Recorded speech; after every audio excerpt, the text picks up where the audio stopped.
Okay, so hindi po gumagana yung back key. Okay, yung side button na back. Yung forward, okay. Sige. So, sinet ko yung both 4 and 5, both side keys sila. So, 4, homepage, tsaka 5 naka-homepage din. Okay? So, sige, try natin. Okay? Okay. Press natin yung forward, yung front na side key. Nag-homepage siya. Okay? Tama naman. But yung back key, yung number 5, no? Yung number 5, hindi din gumagana. Okay, see? Naka-homepage din siya. Sige.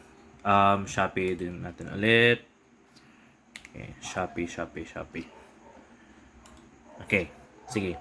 So, same ha? Homepage. I-click natin yung back. Nakaset din siya to home key. Walang nangyayari. Walang nangyayari. But yung front, nakaset din siya to home page. Kung i-click natin,